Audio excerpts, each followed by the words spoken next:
And, I don't know about you guys, but travel right now seems exciting and something that we might all want to do. Maybe need a break. We lost Francis. Month. There you are. I was all excited. And, am I still there? Am I gone? Is it just me? Francis says, no, he's cutting out. Kathy, let me move spots. Pick it up, Kathy, and I'll try to. Yeah, no problem. So Francis is saying, hey, everyone, we're so happy to have you here. And we have something really cool to talk about today, which is related to travel, dementia, caregiver fatigue. And we're super excited to have Kathy Shoaf. Did I say that properly? Shoaf. Mm-hmm. Okay, Shoaf, to have Kathy Shoaf here to talk about what she's doing. I want to set it up just a little bit. Last year or the year before, I guess it's been a little while, Francis actually did something really cool in Castle Rock, Colorado.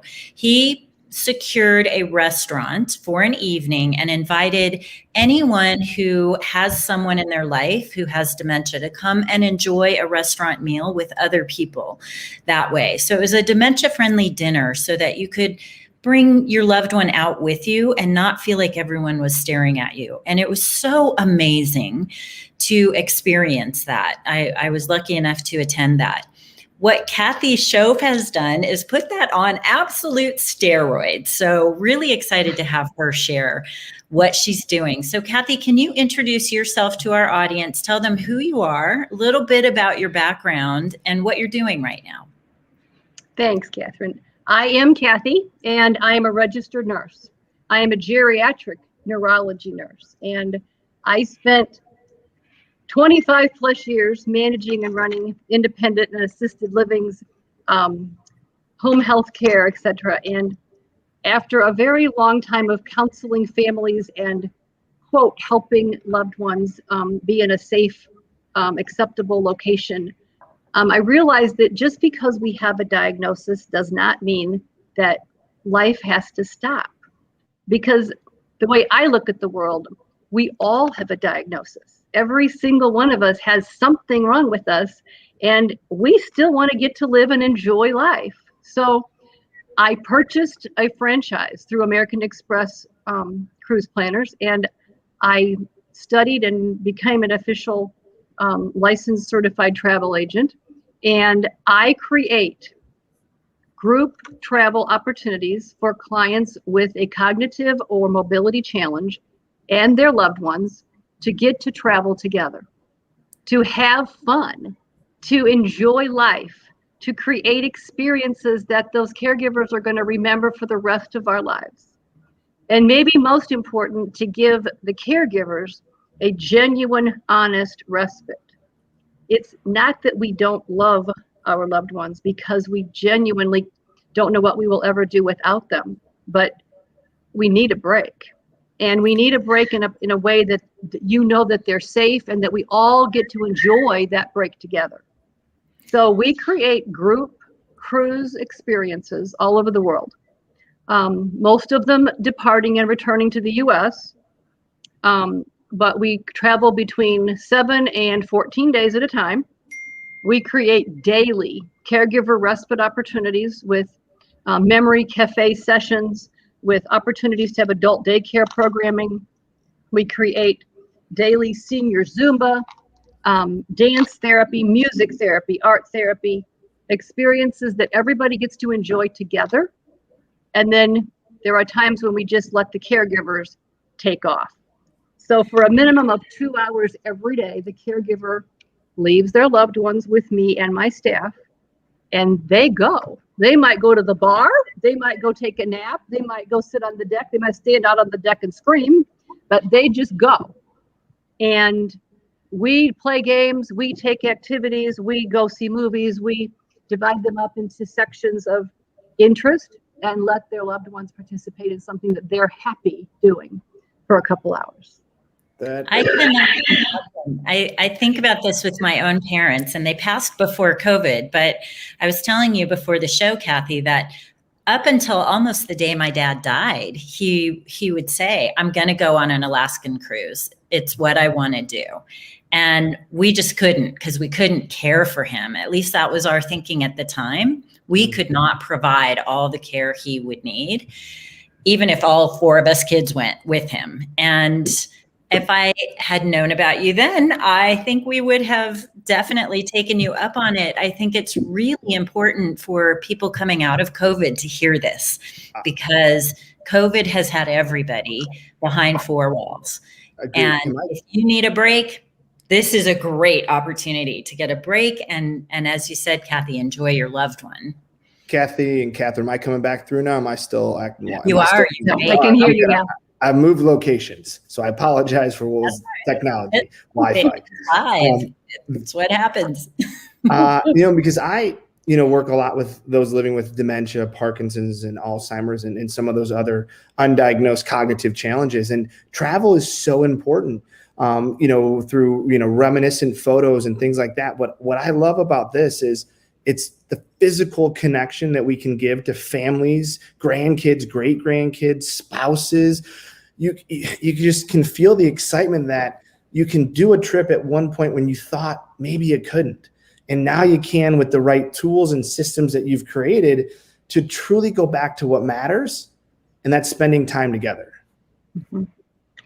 Well, we will put people in beach wheelchairs, and we will put their feet in the water, and we will travel with portable oxygen and many power scooters and multiple wheelchairs and whatever the mobility challenges are.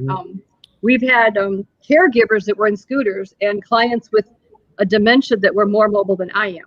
So I sometimes have to be very careful as to how I categorize my clients.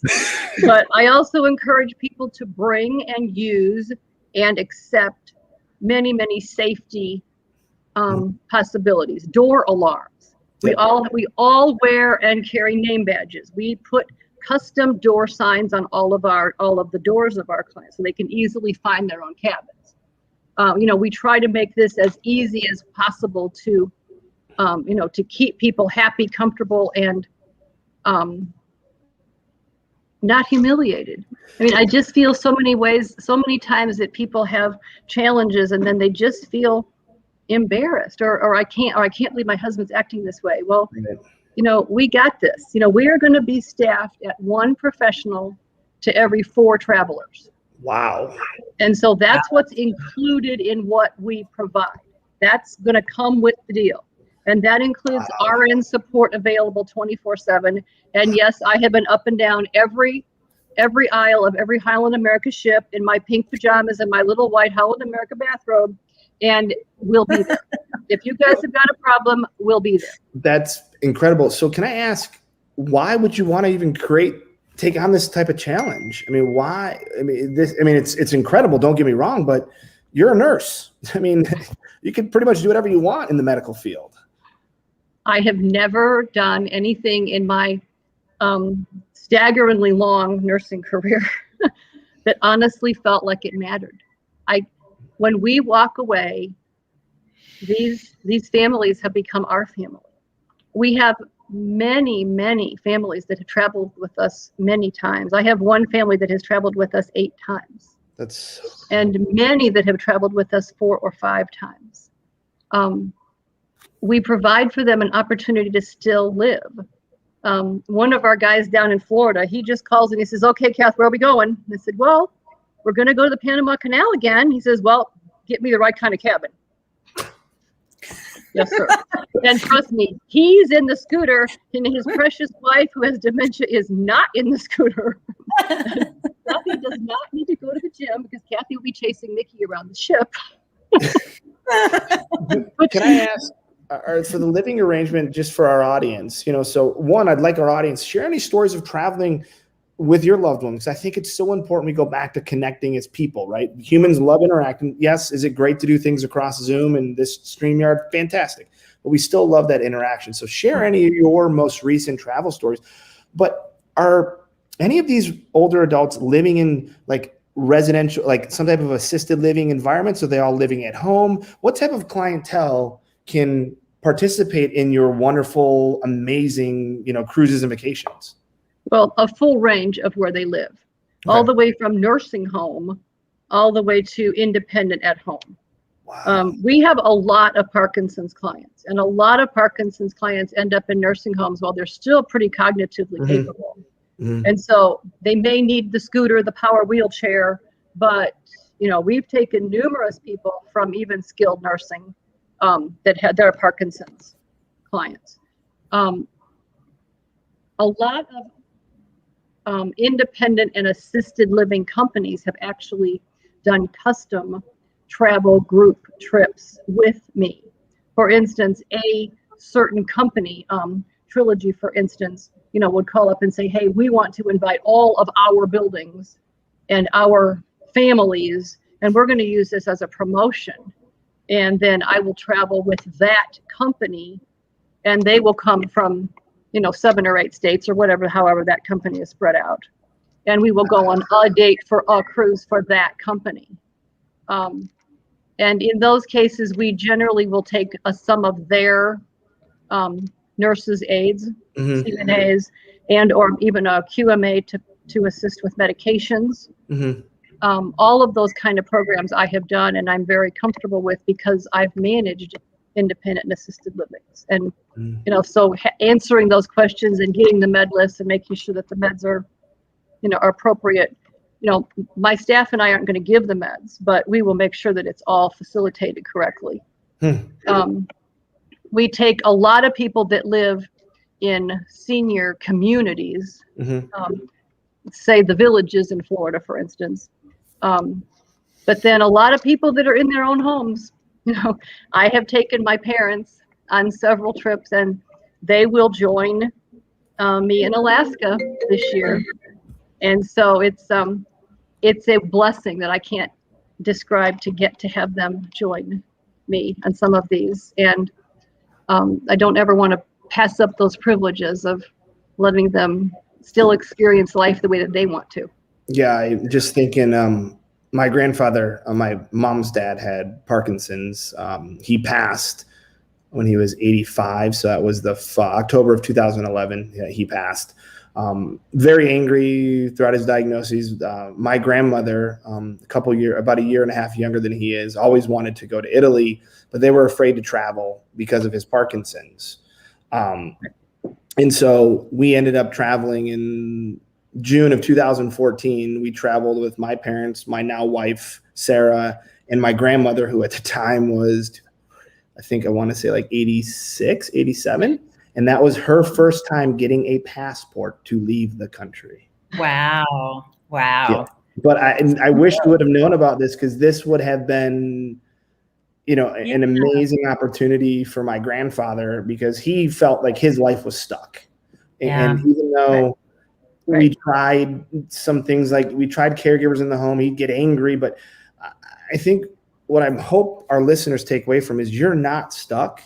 It just is not going to be maybe a straightforward solution, that you have to find creative people like Kathy that are like, hey, let's take on this challenge. 1, because it's amazing, but 2, because the value you add to people. Right. We've let them still live. They still get to live. And they may have to make some accommodations, and we may need to do a few adjustments, and we may need a private duty caregiver. But I got that figured out. Not a problem. I know who to call, when to call them, and how to have them at the airport to fly with you. We're not going to necessarily leave people to fly without an accompanied flight. If they want one, we'll take care of it.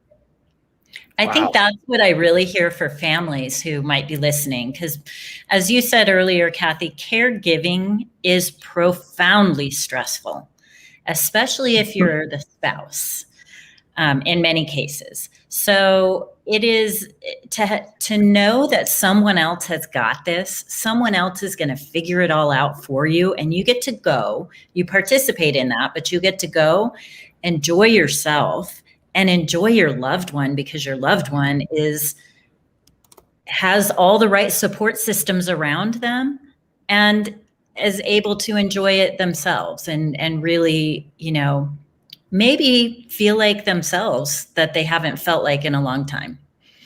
I could see that unfolding. They actually get to still enjoy. We have group dinner seating. We will have a and we will have a custom conference educational opportunities for the caregivers and the clients. And we're going to work with a lot of neuroplasticity conversations, actions, and activities that actually teach the caregivers how to use neuroplasticity to increase the cognitive awareness. And we've seen it work. In just a week's time, I can see it work. We've got increased alert status, increased conversation, and just with some fun music activities. It just brings people out of their shell because all of a sudden they have permission to still be who they want to be. And so as a caregiver and as the person living with whatever diagnosis it is, you get to learn. You have an opportunity to learn, an opportunity to experience, an opportunity to relax and have fun and enjoy and know that everything else is handled. Mm-hmm. It's fantastic. Mm-hmm. Yeah, I'm just blown away by this. I can see just how this can totally shift dynamics of families. Yeah. How we can totally take away that burned out family member, whether it's a spouse, a child, a grandchild, and go back to that reconnection of, wow, grandpa is still really cool, or grandma, or my wife. Like, I just got to get in the right environment. Right. So we've taken some grandkids to Alaska with their grandpa. The grandpa's in a power chair. He had a stroke. Mm-hmm. He was a former California state trooper. The grandkids came from Ohio, went with him. And, you can really see Alaska from a cruise ship. You don't have to get off. You can, and it's all cool to get off, but you don't have to get off in order to see the whales, in order to see the glaciers, in order to watch it raining ice one day and then be 80 degrees in the sun the next day. Right. They can see and experience, and grandpa gets to just be with them. Yeah. And it has just worked out beautifully. Kathy, you have a cruise coming up, right? You're taking 30 people in We're going to go to Alaska. So round trip from Seattle, September 4th through 11th. Is it this one right here, Kathy, that you're talking about, right? It is, yes. Mm. And there are some cabins that still remain. Okay. That particular cruise comes with some amazing benefits, such as free beverage packages. It comes with some extra little perks that some of these caregivers might just like.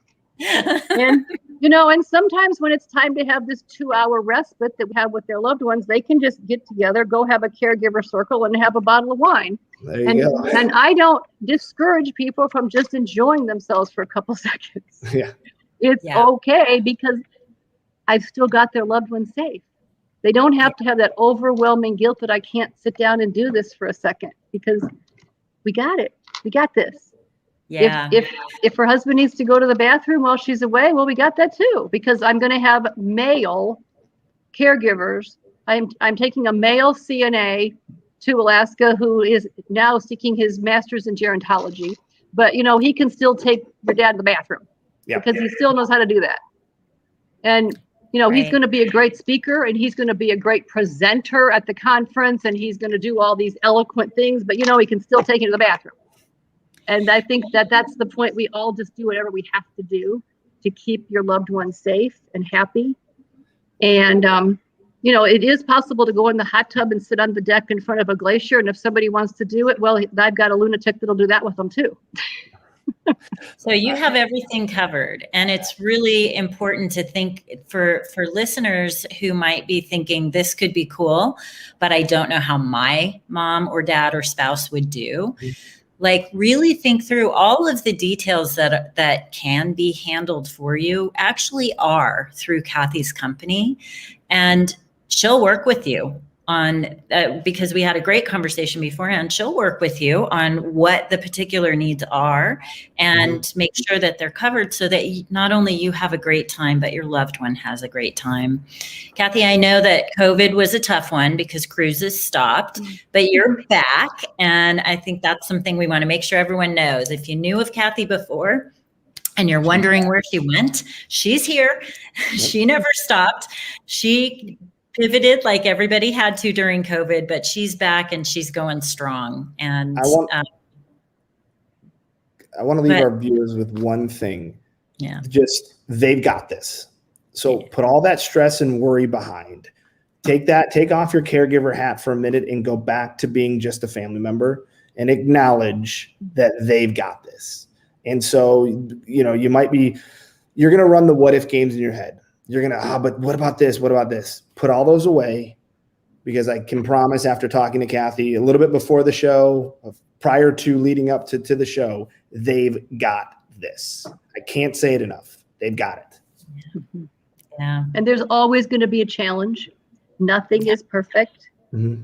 And the registered nurses and professionals that travel with me, I am certainly not the only dementia trained RN on this trip. Yeah. We've seen it, done it, and we will figure it out and take care of it, period. That's cool. I love it. Fantastic. I love it. I love it. And Kathy- there is a doctor on every ship. So medical challenges, there's going to be insurance, and we've got it taken care of. That's awesome. I've been watching, I'm embarrassed to say this, but I'm going to say it. I've been watching The Love Boat on occasion because it's on TV. Oh, it's wonderful. And it was my Saturday night. I'm a baby of the 80s, so I'm a child of the 80s. So I remember 70s and 80s growing up with it, and it was my Saturday night show, followed by Fantasy Island. But I'm just laughing thinking about the doctor on the Love Boat, and just we go introduce ourselves and we get on right before our meeting. Well, right before our meeting with the cruise director, we're like, okay, we're here. And every cruise director gets called Julie, I'm sure. So Kathy, we always ask our guests, who in your life do you consider to be a maverick? My mother. My mom. My mom is 87 years old. She now has vascular dementia. But my mother was a pharmacist in the early 50s. My mother's a pharmacist. She has a PhD in pharmacy from Purdue University. Wow. And she loved what she did. And, the fact that a woman at that age and at that time is educated at that level.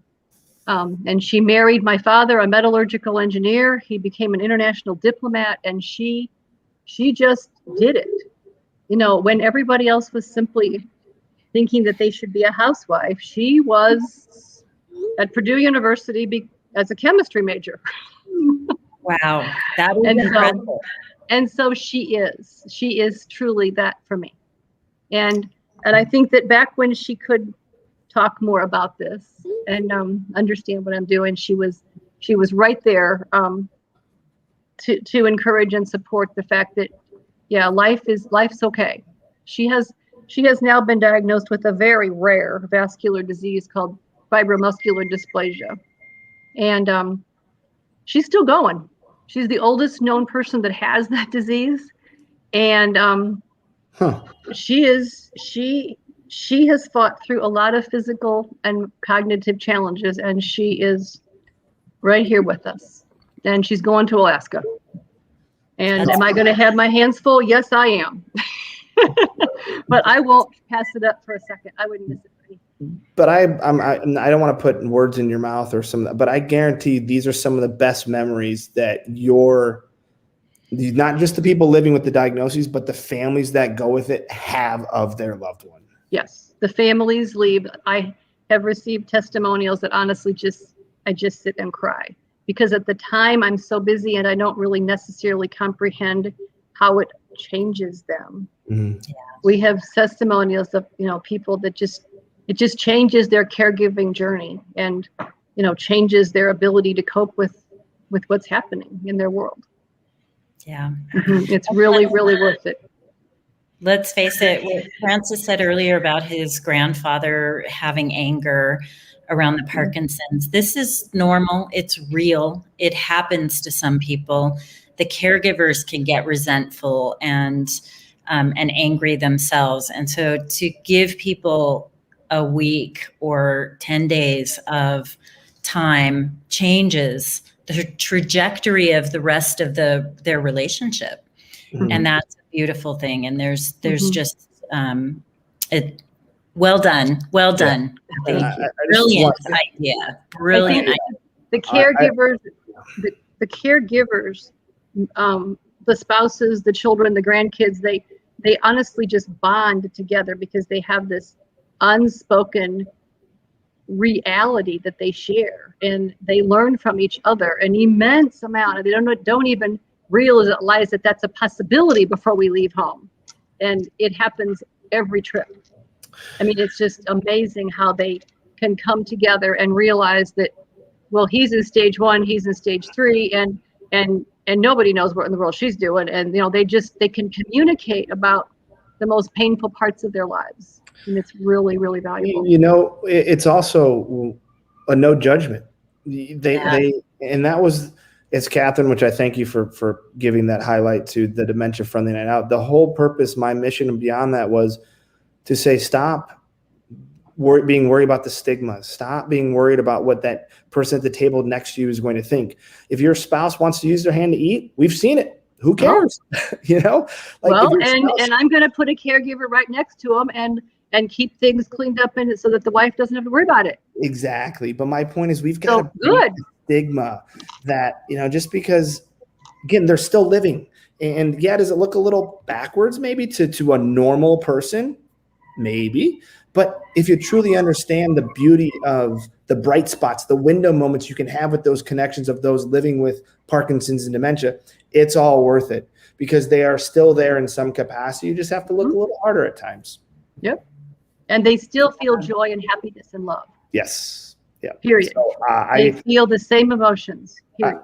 I just want to say I genuinely salute what you're doing, and it means the world that you have tackled this challenge in such a positive way, because I've run across a lot of people that get very frustrated with the diagnoses, both families as well as the older adult themselves. And I truly believe that you are making a positive impact on where we look and label these diagnoses as we begin to shift our mind on aging. And I can't thank you enough for being a front runner, a maverick yourself in leading the charge. And I mean that sincerely. I really appreciate that. Thanks. Yeah. It feels really, really good to get to be back. Sure. It really does. It really does. It feels really good to get to just say, yes, we're going. And if you don't want to go to Alaska, then we're going to go to the Caribbean in October and the Panama Canal in November. And yes, we're going. So that leads us to what, how can people find you? Well, my business phone number is, the website is listed on the screen. Yep. And that has all the details. That has the programming details, the professional support, the pricing, the cabin choices, the current destinations that we have booked. And there will be, of course, additions made. Like I said, we will do some custom trips for particular senior living products. We will even do custom events for particular family groups if they want us to. I'm always happy to answer questions. My photograph is on that website. There are no secrets. Are there challenges? Absolutely. But we are definitely able to handle them and ready to deal with the challenges that come. And I'm always happy to answer questions on the phone. If I can't answer when you call, I will certainly return the call immediately. And there's no questions that are unneeded or unnecessary, because everybody going through this caregiving journey handles this stress, and it is stress beyond belief stress. And sometimes I answer the same question 5 and 6 times, and that is perfectly okay. No, we will support each individual family group as they need, and no 2 families need the same thing. Kathy, what you're doing is amazing. Thank you. And thank you everyone for listening and tuning in today. And if you missed it and you're watching this on recording, please feel free to ask questions. If there's anything that comes up for Kathy, we're happy to pass that question on along to her and make sure she gets back to you. Absolutely. Thank you so much, you guys. I am so grateful to get to meet you. I really appreciate it. And I applaud everything that you're doing, and really thank you so much for taking some time. And we look forward to hearing an update as to how your Alaskan back cruise went in September. Yes. Yep. So. Yep, we're ready to do this. Kathy, why don't you give a little feedback on our kind of update on our conference coming? So again, thanks everyone for joining us today. Don't forget that we have a conference September 16th and 17th in Denver, Colorado. It is live in person. Yes, we are all going to be there in person. We have one virtual keynote, and that is Teepa Snow, but you do not want to miss out on Teepa Snow. We do have CEU credits available, and right now is early bird pricing, so make sure you get early bird pricing before August 15th, I think is our date. Yes, that's correct. Yep. And prices do go up, so make sure that you check it out. So join us there if you can, and if you can't, reach out anyway, and we'd love to just connect with you. All right, and we will see you all next Tuesday for another wonderful guest. So again, Kathy, thank you so much for being here. We love what you're doing, and we applaud the way you're breaking stigma and definitely challenging the way we age. Thank you.